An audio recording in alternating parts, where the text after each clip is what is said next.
हरियाणा की बिजली यूपी में चोरी। जी हां, यूपी में।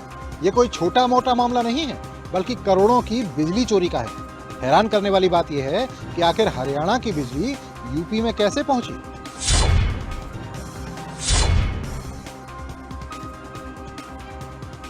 हरियाणा में बिजली चोरी की घटनाओं के बारे में तो आपने कई बार सुना होगा, लेकिन क्या कभी आपने सुना है कि किसी राज्य की बिजली किसी दूसरे राज्य में चोरी हो रही है?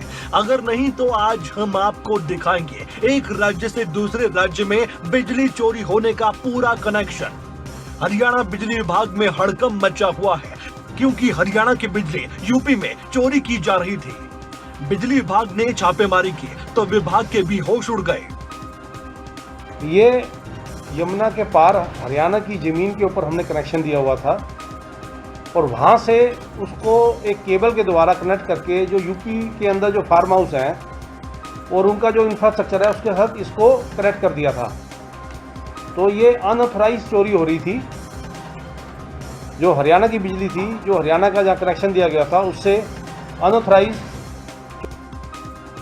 मामला यमुना किनारे बसे गांव ददसिया का है, जहां हरियाणा की जमीन पर बिजली कनेक्शन दिया गया और इसी का फायदा उठाकर यूपी के 40 फार्म हाउस को यहां से जगमग किया जा रहा था। जब विभाग ने छापा मारा तो 11,000 की लाइन और 24 ट्रांसफार्मर अवैध रूप से लगे हुए मिले। और जी जितने फार्म हाउस हैं वहाँ यूपी से भी सप्लाई आ रही है और कुछ सप्लाई उन्होंने जो इंफ्रास्ट्रक्चर एसटी का कनेक्ट किया हुआ था उसको 24 ट्रांसफार्मर जो लगे हुए थे वो हमारी जो लाइन से कनेक्ट किया गया था अनऑथराइज केबल के द्वारा। वो प्रदीप त्यागी है और फरीदाबाद का ही रहने वाला है।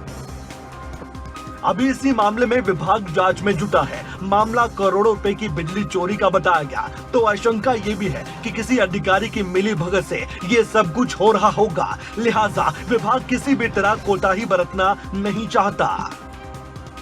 जितने भी फार्म हाउस हैं उनकी सारी जांच चल रही है। 29 का हमने पूरा फाइंड आउट कर लिया और यदि कोई इसमें अधिकारी शामिल है उसकी भी जांच चल रही है।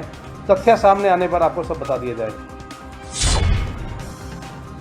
बिजली चोरी का ये खेल काफी समय से चल रहा था, जिससे साफ तौर पर लगता है कि इसमें कई बड़े खिलाड़ी शामिल हैं। अब देखना ये होगा कि विभाग की जांच में उन खिलाड़ियों के नाम सामने आते हैं कि नहीं।